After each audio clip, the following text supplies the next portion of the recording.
Vamos a ocuparnos entonces ya ahora puntualmente de analizar el comportamiento de una viga a flexión. Al incrementar la carga entonces que actúa en una viga desde cero hasta la carga de falla, distinguimos fundamentalmente dos estados en su comportamiento. El estado 1, también llamado estado elástico, y el estado 2, o también llamado estado de fisuración. En el estado 1 los materiales están en régimen elástico. Si nosotros observamos la sección transversal de la pieza, vemos que tiene un ancho B, una altura H y una altura útil D. D es lo que nosotros llamamos altura útil de la pieza. Cuando nosotros colocamos acero en las fibras inferiores de la viga, como está indicado en este caso, estamos viendo en la sección transversal las 3 barras que estarían conformando esa armadura traccionada. La altura útil D la medimos desde las fibras superiores hasta el baricentro de esa armadura traccionada.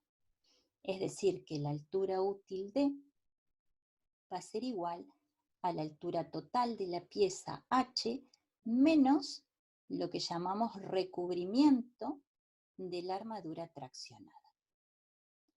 Si nosotros observamos, por efecto de la adherencia, la deformación específica epsilon S tiene que ser igual a la deformación específica del hormigón epsilon C. Deformación específica entonces del acero igual a deformación específica del hormigón.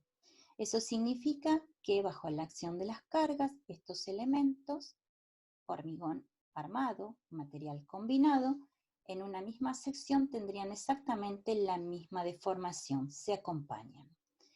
En el estado 1, lo que nosotros tenemos que resaltar es que el hormigón es efectivo, tanto para tomar la compresión como para tomar la tracción. Es decir, que en el estado 1 nosotros consideramos al hormigón como un material colaborante en la toma de las tensiones de tracción.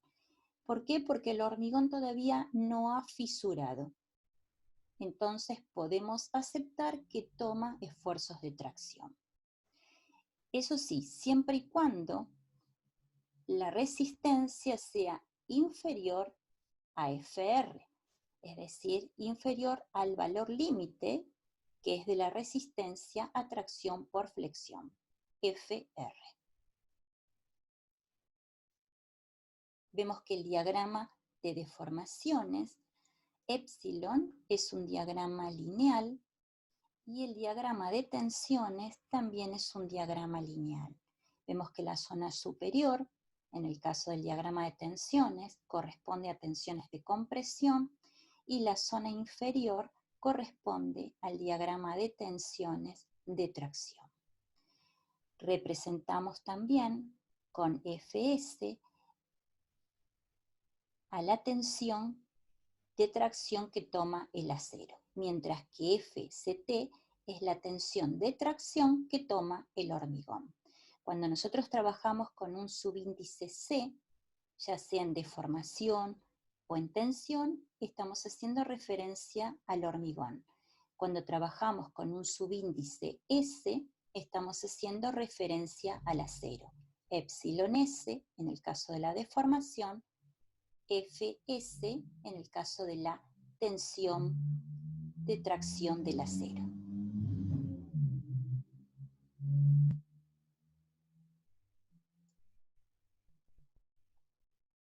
Si nosotros aplicamos la teoría de la flexión para la pieza de material hormigón armado, con la sección homogeneizada para el hormigón, nosotros tenemos que lograr transformar esa sección en una sección ideal o sección homogeneizada. ¿Cómo lo hacemos? A través de establecer la relación entre los módulos.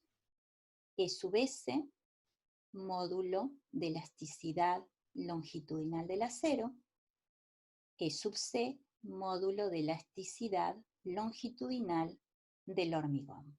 N es la relación entre ambos módulos.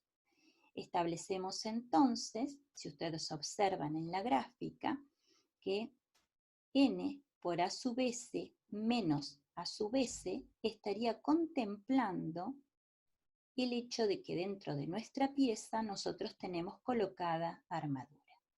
Entonces, observen que la sección ideal a sub i es igual a la sección de hormigón menos la sección de acero, más esa relación entre módulos que multiplica a la cantidad de acero que estaríamos colocando en nuestra pieza. A sub i entonces va a ser igual a sub g más a sub s, sale como factor común, de n menos 1.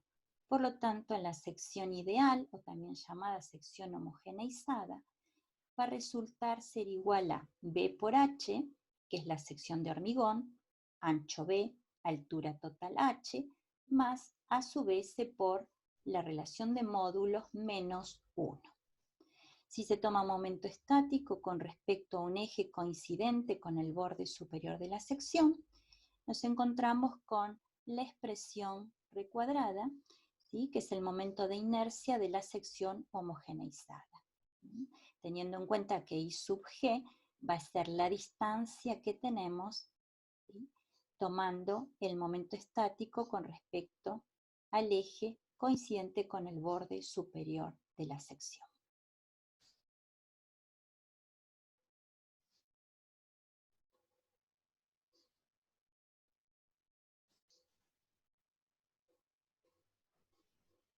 Si ustedes se fijan, entonces, en los diagramas que hemos trazado, el diagrama de deformaciones, un diagrama lineal, y el diagrama de tensiones, en el estado 1 también lineal, podemos establecer entonces que epsilon c va a ser igual al valor que toma la curvatura por la distancia I sub g, la distancia baricéntrica.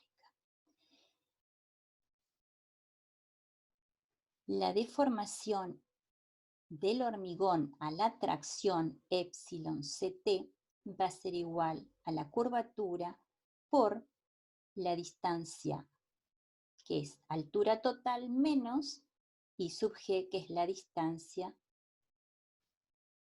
de la fibra baricéntrica. Y epsilon s, que es la deformación del acero, va a ser igual a la curvatura por, fíjense que acá estamos hablando de altura útil, de esa altura útil. Entonces, la curvatura por la altura útil menos la distancia I sub g.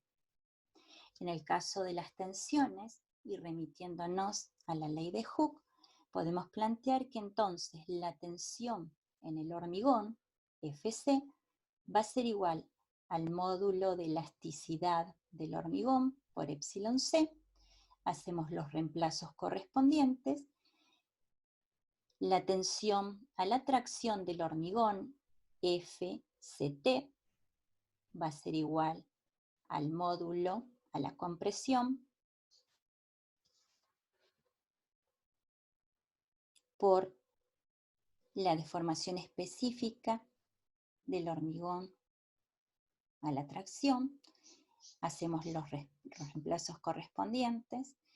Y la tensión en el acero, Fs, el módulo de elasticidad longitudinal del acero por la deformación específica del acero.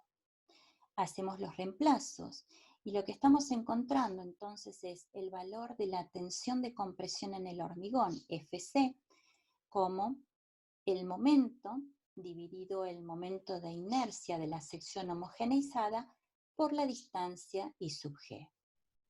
La tensión del hormigón a la tracción, nuevamente el momento dividido por el momento de inercia de la sección homogeneizada por h menos I sub g, y la tensión en el acero, que va a estar dada por el valor del módulo, que nos relaciona, recuerden,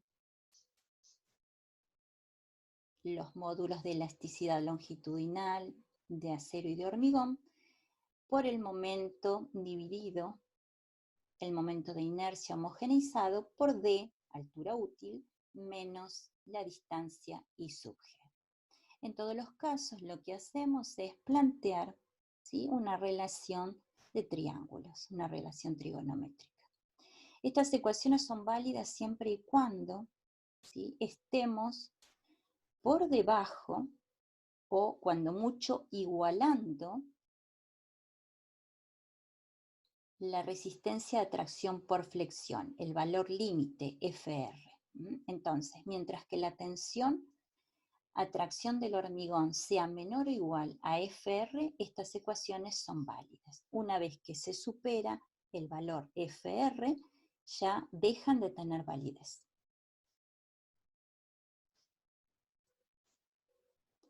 Definimos el momento entonces y la curvatura de fisuración. Entonces el momento crítico va a estar dado por la tensión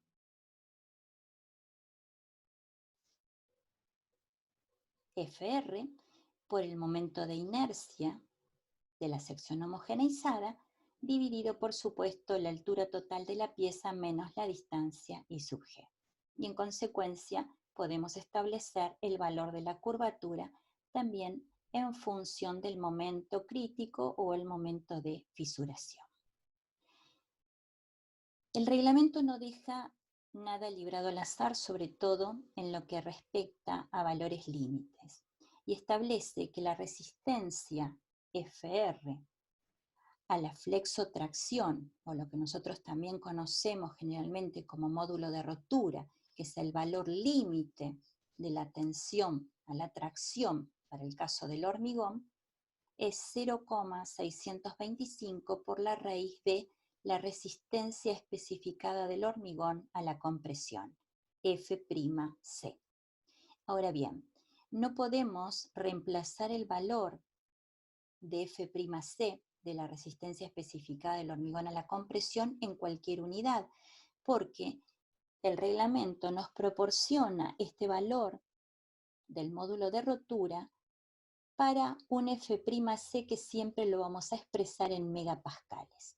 Esto es fundamental tenerlo en cuenta porque cuando empecemos a trabajar con ejercicios donde vayamos calculando y verificando tensiones, sí o sí el valor de F'C, y vamos a ver que en otras fórmulas empieza a ocurrir situación similar, los reemplazos tienen que ser en megapascales. ¿Qué ocurre si aumentamos la carga? Aumenta la carga, comienzan a aparecer las fisuras, el hormigón ya no es capaz de acompañar, ya no puede tomar tracciones. Entonces es la armadura la que absorbe la tracción. Para cargas moderadas, es decir, aquellos casos en que la tensión en el hormigón, para aquellos casos en que la tensión en el hormigón no supere el 50% del valor de la resistencia especificada a la compresión del hormigón, se puede seguir considerando lineal la relación tensión-deformación. Superado el 50% de la resistencia especificada a la compresión del hormigón, ya no podemos considerar lineal la relación tensión-deformación. Esto es importante tenerlo en cuenta. Son valores que ustedes tienen que empezar a retener. Por eso, si observan en las diapositivas que les he estado enviando y en estas que ahora estamos trabajando, hay algunas cuestiones y valores que yo se las he marcado especialmente o las he resaltado con un recuadro o las he subrayado, porque son valores que necesitan sí o sí ir familiarizándose. Suponemos que entonces las fisuras empiezan a crecer, se propagan, atraviesan el eje neutro, ¿sí? Y podemos llegar a calcular de todas formas las tensiones y deformaciones aplicando los conceptos básicos de flexión, pero para sección homogeneizada. Es decir que por ahora vamos a seguir manteniendo la relación lineal, tensión en el hormigón, deformación en el hormigón, Fc, epsilon c, aún en el caso en que el hormigón no colabora a la tracción. Tenemos entonces acá la imagen de la viga de hormigón armado ya fisurada. Fíjense que las fisuras van creciendo en el centro de la luz de la viga, son fisuras prácticamente perpendiculares al eje longitudinal de la viga. Observen el corte AA, ¿sí? Y a medida que nos alejamos del centro de la viga, nos vamos acercando hacia los apoyos, fíjense que las fisuras, a la vez que crecen, se van curvando. He marcado y les he señalado especialmente qué ocurre con los diagramas de deformaciones específicas y tensión en el hormigón y acero para valores de tensiones menores o iguales al 50% de la resistencia especificada del hormigón a la compresión. Vemos que ahí se mantiene todavía el diagrama de tensiones en el hormigón lineal. Si bien es notorio, observen la parte inferior, que ya no acompaña, dejó de acompañar, ya no acompaña en la toma de las tensiones de tracción. Por lo tanto, el único que está tomando la tracción es el acero y lo estamos representando con esa fuerza, ¿sí? La tensión Fs. Fuerza de tracción que toma el acero, tensión a la tracción en el acero Fs. A continuación vemos a la derecha el diagrama de tensiones y deformaciones. Vemos cómo se han incrementado las deformaciones en el acero, cómo ha crecido epsilon S. Vemos también que el diagrama de tensiones en el hormigón ya dejó de ser lineal. Es un diagrama de tensiones que adoptó una forma curvilínea. Más adelante especialmente vamos a prestar atención a la forma que adopta el diagrama, porque según la concepción que se tenga va a variar ese diagrama real, entre comillas, de tensiones en el hormigón. Lo positivo es que dejó de ser lineal, no toma ya tracciones el hormigón y hay un fuerte crecimiento en la deformación del acero. La sección está fisurada. Esto identifica entonces el estado 2 en el comportamiento de una viga de hormigón armado. Prestemos ahora atención a la sección transversal. Se ha hecho el corte A, estamos viendo la sección fisurada con sus esfuerzos internos.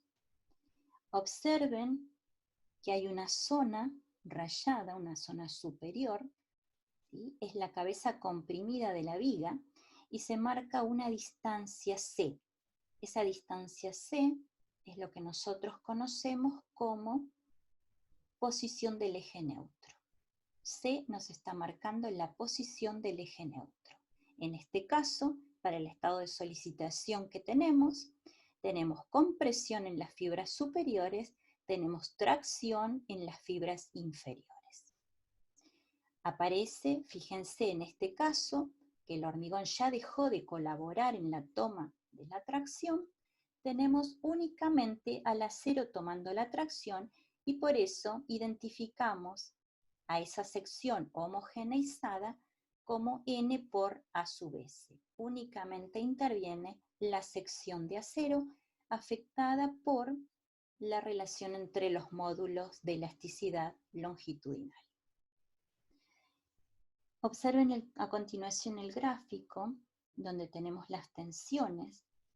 Tenemos un diagrama de tensiones triangular.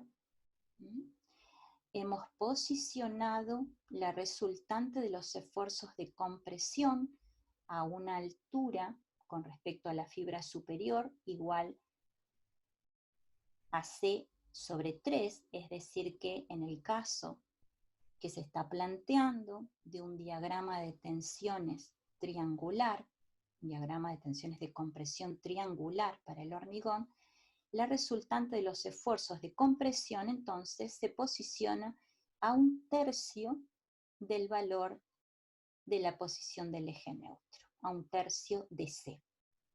Por lo tanto, identificamos con la letra T a la resultante de los esfuerzos de tracción, materializado obviamente por el aporte del acero. La distancia que tenemos entre la resultante de los esfuerzos de compresión C y la resultante de los esfuerzos de tracción T es lo que se conoce como brazo de palanca Z. Es importante que entonces identificar C como distancia al eje neutro, Z, brazo de palanca, D, altura útil, H, altura total de la pieza.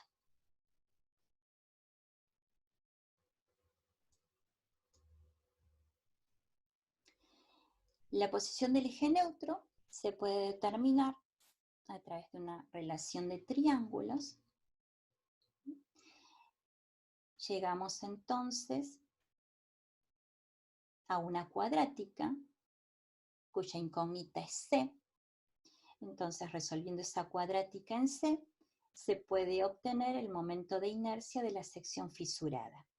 Y a partir del momento de fisuración, calcular los incrementos que ahora vamos a tener de deformaciones y de tensiones. El delta M, incremento de momento, el delta epsilon C, incremento en la deformación específica del hormigón, y el delta epsilon S, incremento de la deformación específica del acero.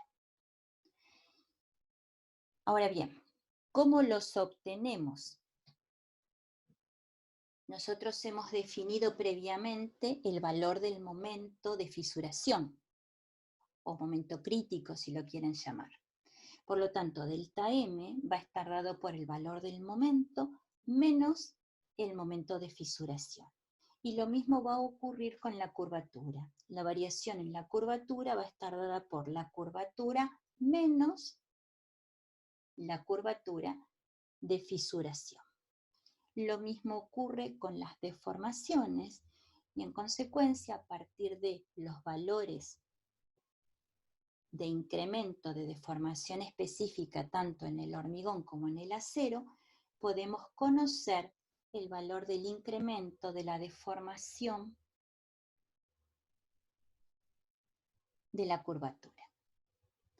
En función entonces de esos incrementos determinamos el incremento o la variación en la tensión FC, variación entonces o incremento de la tensión del hormigón, y la variación o incremento de la tensión del acero, Fs.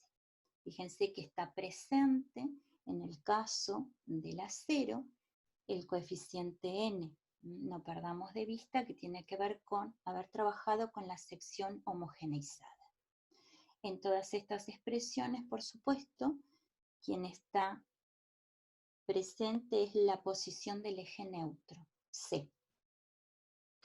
Para cargas mayores que producen tensiones mayores al 50% de la tensión especificada del hormigón a la compresión y superiores a la tensión en el acero, Fi, las relaciones ya no son lineales y ya no se puede seguir aplicando entonces la ley de Hooke como lo hemos hecho tanto en el estado 1 como en el estado 2.